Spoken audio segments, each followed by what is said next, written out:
दादी जान और चांदनी का राज्य। बहुत समय पहले की बात है।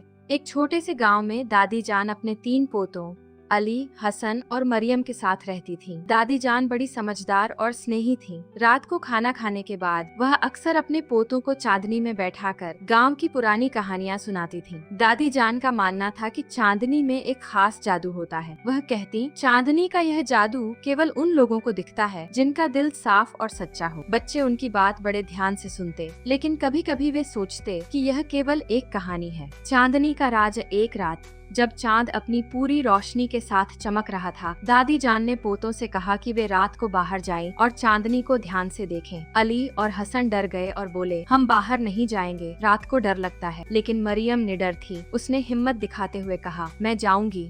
मरियम बाहर गई। चांदनी में खड़े होकर उसने चारों तरफ देखा। अचानक उसे चांद की रोशनी में एक उदास आकृति दिखाई दी। मरियम थोड़ी घबरा गई, लेकिन उसने अपनी जगह नहीं छोड़ी। तभी एक चमकदार रोशनी हुई और उसमें से एक सुंदर परी प्रकट हुई। परी के पंख चमक रहे थे और उसका चेहरा शांत और दयालु था। परी ने मुस्कुराते हुए मरियम से कहा, मैं तुम्हें चांदनी का एक खास राज दिखाने आई हूँ। यह चांदनी तुम्हारे दिल की सच्चाई और गहराई को देखकर प्रकट होती है। जादुई पत्थर। परी ने मरियम से कहा कि वह चांद की रोशनी में से एक सुंदर पत्थर चुन सकती है। यह पत्थर हर सच्ची इच्छा को पूरा करने की ताकत रखता है। मरियम ने ध्यान से देखा और एक सुनहरा पत्थर चुना। परी ने कहा, यह पत्थर तुम्हारी हर सच्ची और निस्वार्थ इच्छा को पूरा करेगा, लेकिन ध्यान रखना, इसका उपयोग हमेशा अपने दिल की आवाज सुनकर करना।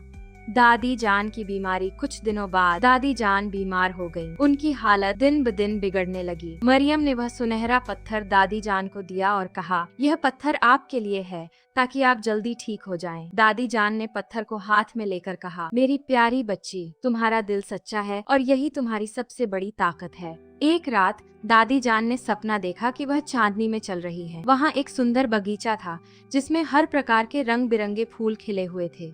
उसी बगीचे में परी आई और बोली, यह बगीचा तुम्हारे दिल की सच्चाई और पवित्रता का प्रतीक है। दादी जान ने खुद को शांति और संतोष से भरा हुआ महसूस किया। जब वह जागी तो उनकी तबीयत पहले से बेहतर थी। दादी जान ने अपने पोतों को बुलाकर कहा, धन दौलत और बाहरी सुख क्षणिक हैं, लेकिन सच्चाई, निस्वार्थता और दिल की पवित्रता हमें चांदनी की तरह हमेशा चमकदार बनाए रखती है। गांव में नवेद और सारा नाम के 2 युवा आए। नवेद चंचल और नटखट था, जबकि सारा गंभीर और जिम्मेदार स्वभाव की थी। एक दिन नवेद ने सारा से मजाक में कहा, अगर तुम चांदनी में झूठ बोलोगी तो वह तुम्हें सबके सामने प्रकट कर देगी। सारा ने गहरी आवाज में कहा, झूठ चाहे कहीं भी बोला जाए, वह कभी टिक नहीं सकता। गांव में एक उत्सव हुआ जिसमें एक प्रतियोगिता रखी गई। प्रतियोगिता यह थी कि चांदनी के सबसे सुंदर प्रतिबिंब को कौन बना सकता है। नवेद ने चांदनी में खेलते हुए अपनी छवि को दिखाया, जबकि सारा ने चांद के नीचे बैठकर अपनी सच्ची इच्छाओं को महसूस किया। आखिरकार सारा का प्रतिबिंब सबसे चमकदार निकला और वह विजेता बनी।